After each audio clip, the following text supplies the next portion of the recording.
It's all my stuff too. Wrap up our Yeah. identity series. Does anyone know who we've been talking about the last 2 weeks? Yes? Justin? David. No? Lisa? Joseph! There you go. Lisa's not paying attention. I thought David got the one with the rainbow coat. No, that was Joseph. Close, but not at all. But he doesn't even have a rainbow coat. So we're going to keep things moving. And what I want to talk about tonight is this idea as we talk about Joseph. Your life is a project, it isn't yours.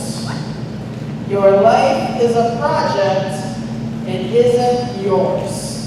So we're going to look at the rest of Joseph's life. All right, who remembers where it was when we finished off? Okay, what about the people before that? Where was he? Being sold to what? Into slavery in Egypt. So, when we left Joseph, he could have found his identity from the fact that he was in the line of Abraham. He could have found his identity in the fact that he was his father's favorite, that God talked to him through dreams. He could have let his identity be that his brothers hated him. Or he could have let his identity be that he was sold into slavery. But he didn't do that. I hate this slavery.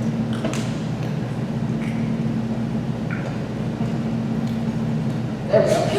Joseph's identity was about whose he was, not who he was. Who remembers what that means?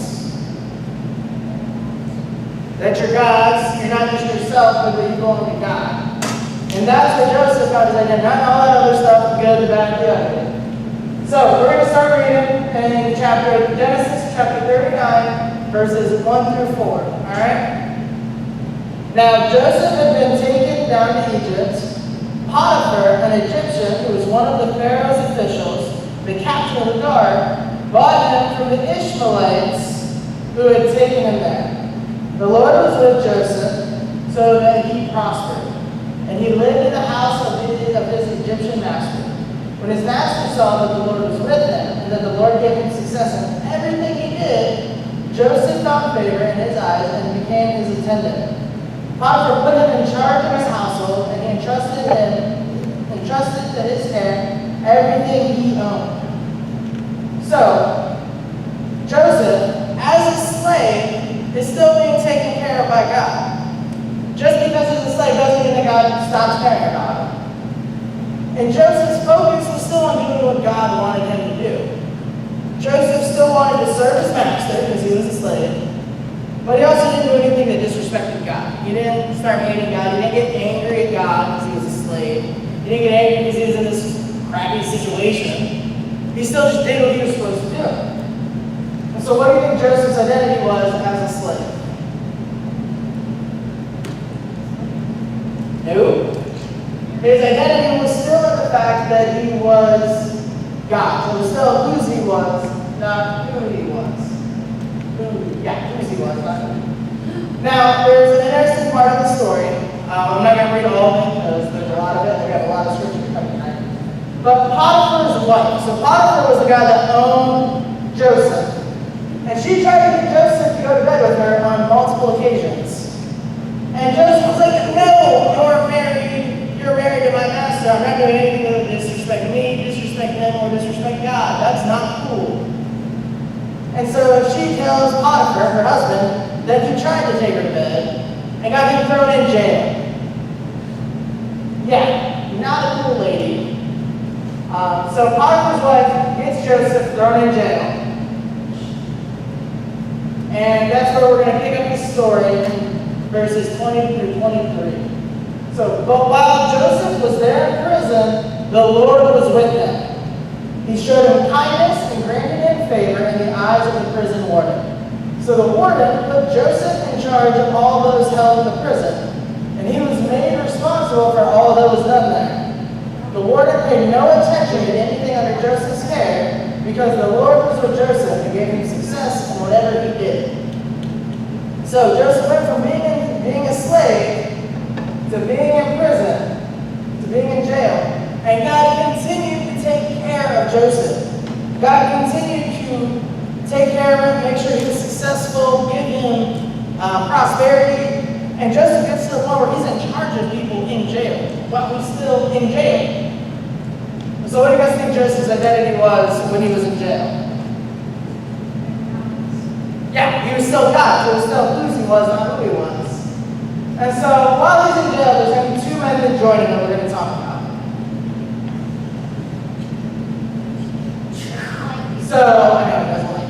So the two people, they work for the king. There's the cupbearer and the baker. All right? Who knows what a cupbearer is in the Bible? One more. He gives them the cups. A little bit more than that. Do you know, Justin? Yes. So if Josh was my cupbearer, because I get to be the king because I have the microphone, before every meal, Josh would take a drink out of my cup to make sure no one poisoned it. Because if they poisoned it, Josh would die instead of me. So the cupbearer is very important. And the king has him thrown in jail. Who knows what a baker is? Yeah? Yeah, someone who makes bread and stuff. So the king one day threw both of these men in jail, the cupbearer and the baker. And one night they both had a dream. And they're sitting there, they're freaking out about their dream, they don't know what's going on. And Joseph's like, hey, I'm pretty good at interpreting dreams, what's going on? And the two guys, they tell them the dreams, and Joseph says, well, cupbearer, what this means is that in 3 days, you're going to be back working with the king, you're going to be good. The baker's like, well, what does my dream mean? And Joseph goes, well, in 3 days, the king's going to put you on a pike, and you're going to be dead. And so the baker wasn't very happy about that. But both of the dreams ended up coming true. A giant stick. He was impaled and left out in front of the city. But Joseph told the cupbearer, he said, hey, remember me when you're back with the king so that I can get out of jail because I haven't done anything wrong. So we're going to jump to chapter 41. And it says, when 2 full years had passed, Pharaoh had a dream. Joseph's been in jail for 2 years for something he didn't do. All right? So after 2 full years had passed, Pharaoh had a dream. He was standing by the Nile, which is a giant river. When out of the river, there came up 7 cows, sleek and fat, and they grazed among the reeds. After them, 7 other cows, ugly and gaunt, came up out of the Nile, stood beside those on the riverbank. And the cows that were ugly and gaunt ate up the 7 sleek and fat cows. And then Pharaoh woke up. Yes? They're really ugly looking, like they're sickly looking. Yeah, they're gross. So the Pharaoh has a dream that he's got 7 really nice cows, 7 ugly cows come eat the nice cows out of the river. Then he has another dream that's almost the exact same, but it's told differently. And so the Pharaoh's freaking out. He's like, I don't know what this dream means. I need some help. And the cupbearer's like, oh yeah, there's this guy in jail who can interpret dreams. He's pretty cool. He helped me out. And so the Pharaoh's like, all right, I'm going to go talk to Joseph because I need to figure out what the heck these good cows and ugly cows mean before something bad happens. So, in Genesis 41, verses 15 through 18, Pharaoh said to Joseph, I had a dream, and no one can interpret it. But I've heard it said of you that when you hear a dream, you can interpret it. I cannot do it, Joseph replied to Pharaoh, but God will give Pharaoh the answer he desires. So Joseph, he still focuses on God. After being in jail for 2 years, for doing something he didn't do, his eyes are still on God. Even though his situation is terrible. He was a slave, he was thrown in jail, and he's been sitting in jail for 2 years. He still goes, God will tell you what I want, I'll use my gift, God will talk through me to tell you what's going on. And the cool thing, one thing that I really like, is that Joseph's not like, well, I could help you. What's it for me? Can I be out of jail? Can I go and live my life? Can I be a free man? Can I do something? Because I didn't do anything wrong. No, he just immediately does what God wants him to do. He's not worried about what's going to happen to him because he knows that God is going to take care of him, even in this bad situation. So God trusts God to take care of him. So we're going to read on. My bad. Skip the slide, now I'm thinking this. So Joseph is talking to the Pharaoh, and he says, this is what your dream means. The 7 fat cows represent 7 good years in Israel. So good things are going to happen. You're going to have a plentiful harvest. It's going to be great. The 7 ugly cows coming after them mean that there's going to be 7 years of famine. No food, nothing. It's going to be terrible for Egypt. And so what you have to do is you've got to take care and make sure you get extra food during those 7 good years, so that during the 7 bad years, nobody dies. So the Pharaoh, in response, the plan seemed good to Pharaoh and to all his officials. So Pharaoh asked them, can we find anyone like this man, one in whom is the Spirit of God? Then Pharaoh said to Joseph, since God has made all this known to you, there is no one so discerning and wise as you. You shall be in charge of my palace, and all my people are to submit to your orders. Only with respect to the throne will I be greater than you. So, after one conversation, after being a slave, being in jail for 2 years, he has one conversation with the Pharaoh, and he's the right-hand man. Oopsies. So he goes from being a slave and being in jail to being the second most powerful man in the most powerful country in the world. Because he was trusting God, because he was letting God take care of him, because his identity was in God and not in who he was. So where do you think his identity is at this point? He just became the second most powerful man in the world.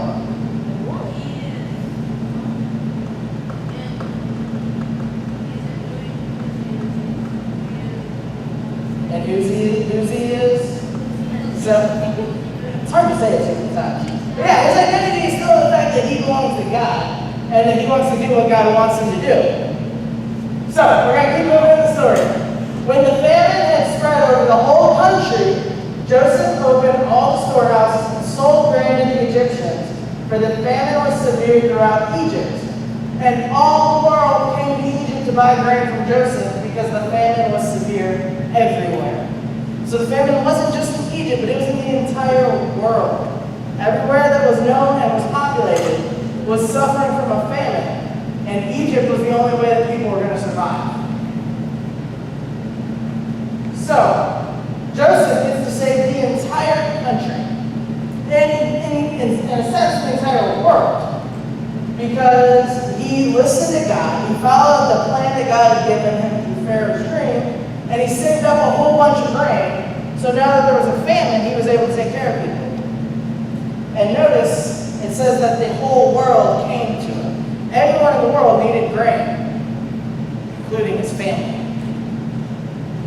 So how would you guys, if you had been Joseph, if you had been hated by your brothers, sold into slavery, gone to jail for 2 years, then become the right-hand man of the most powerful man in the country, and then your brothers came up to you and asked you for food, how would you respond? I just want my you say, haha, you're hilarious, goodbye. Not very graceful.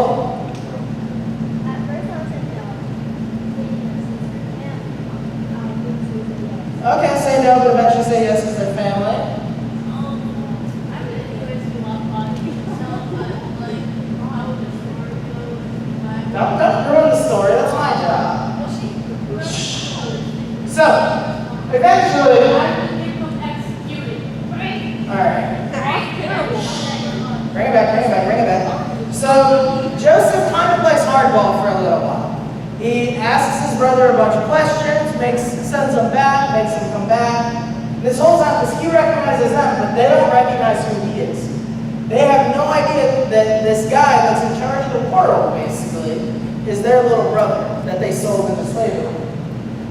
So eventually, after going back and forth, we jump all the way to chapter 45. Told you guys we were going to cover a lot of ground in there. Then Joseph said to his brothers, "Come close to me." When they had done so, he said, "I am your brother Joseph, the one you sold into Egypt. And now, do not be distressed, and do not be angry with yourselves for selling me here, Because it was to save the lives that God sent me ahead of you. For 2 years there has been a famine in the land, and for the next 5 years there will be no plowing and reaping. But God sent me ahead of you to preserve for you a remnant on earth and to save your lives by a great deliverance. So, Joseph saved his family. He saved the entire country. And in the end, he wasn't mad at his brothers. He didn't say, you guys are the worst, I can't believe you sold me in slavery, you deserve to starve. He didn't say, no, you don't get any food. He didn't try to make me feel guilty. He said, don't worry about it. This was God's plan. God wanted me to go through this. God wanted me to end up here so that he could save you guys through me. So that we could save the world.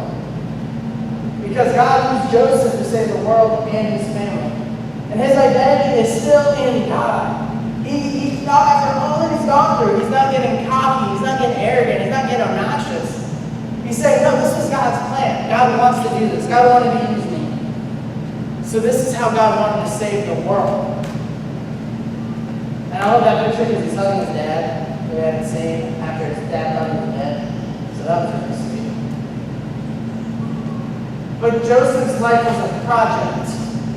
It wasn't his. Through all his ups and downs, God was working on it. God was helping him to become the person he needed to be. God was putting him in positions to grow, even if he didn't always like it. Even if he didn't always enjoy it. Because I'm sure he didn't like being a slave. I'm sure he didn't enjoy being in jail. I'm sure he probably liked being the second hand to the Pharaoh. That was really sweet. But God was working through him in all of those situations. So the project, if we look at it one more time, he went from being his father's favorite, being hated by his brothers, being sold into slavery, thrown in jail, being known as a dream interpreter, becoming Pharaoh's right-hand man, and eventually saving the world. It's a pretty big deal, pretty big project for someone to go through.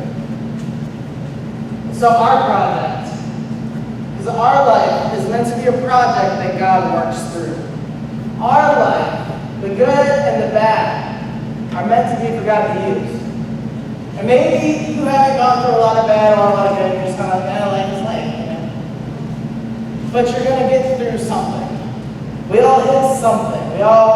Every adult there can tell you, there's going to be goods, there's going to be bads. There's going to be highs, there's going to be lows.